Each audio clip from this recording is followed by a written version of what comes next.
Cashless society হলেও বছরে রাজস্ব আয় বাড়বে 1.5 থেকে 2 লাখ কোটি টাকা, সেই সঙ্গে কমবে দুর্নীতি। রোববার ইসলামী ব্যাংকের মোবাইল ফাইন্যান্সিয়াল সার্ভিস এম-ক্যাশের রিব্র্যান্ডিং অনুষ্ঠানে এমন কথাই বলেন Bangladesh bank governor doctor Ahsan H Mansur. এ সময় তিনি বলেন, ক্যাশলেস বাংলাদেশ গড়াই এখন মূল লক্ষ্য।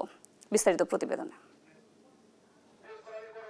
সহজে, দ্রুত ও নিরাপদে লেনদেনের ক্ষেত্রে জনপ্রিয়তা বাড়ছে ডিজিটাল লেনদেনে। এছাড়া ডিজিটাল লেনদেনের ৭৮% হচ্ছে মোবাইল ফাইন্যান্সিয়াল সার্ভিস এমএফএস এর মাধ্যমে। এর মাধ্যমে প্রতিদিন গড়ে লেনদেন হচ্ছে ৬,০০০ কোটি টাকার বেশি।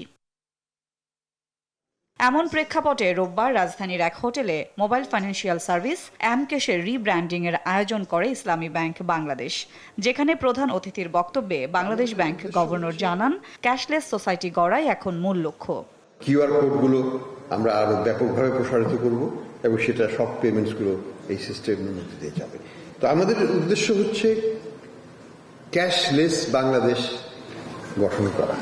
গভর্নর বলেন, ক্যাশলেস সোসাইটি হলে বছরে রাজস্ব আদায় বাড়বে 1.5 থেকে 2 লাখ কোটি টাকা, সেই সঙ্গে লাগাম টেনে ধরা যাবে দুর্নীতিতেও। এছাড়া ক্যাশলেস লেনদেনে প্রতি বছর 20,000 কোটি টাকা সাশ্রয় হবে বলেও জানান তিনি।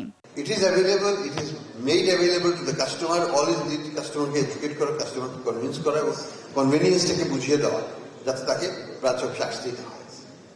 তো এই জায়গাটা আমাদেরকে কাজ করতে হবে, সব ব্যাংকে কাজ করতে হবে। একসাথে করতে পারলে আমরা ক্যাশলেস সোসাইটির দিকে যেতে পারবো। আমরা যে 20,000 কোটি টাকা খরচ করছি, তার মধ্যে হয়তো 2,000 কোটি টাকা হয়তো ইসলামী ব্যাংক খরচ করছে। গেল সরকারের আমলে ডাকাতিতে ধসে পড়া ইসলামী ব্যাংকিং খাত বাঁচাতে কাজ চলছে জানিয়ে গভর্নর বলেন, দেশের সব ইসলামী ব্যাংককে শরিয়া ভিত্তিক নিয়মনীতি মেনে কার্যক্রম পরিচালনা করতে হবে।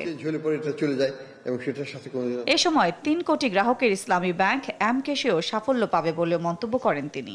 এভাবে করলে পরে ইসলামী ব্যাংকের ভবিষ্যৎ বাংলাদেশে অনেক অনেক উজ্জ্বল হবে। সাদিয়া লাবনী, দেশ টিভি, ঢাকা।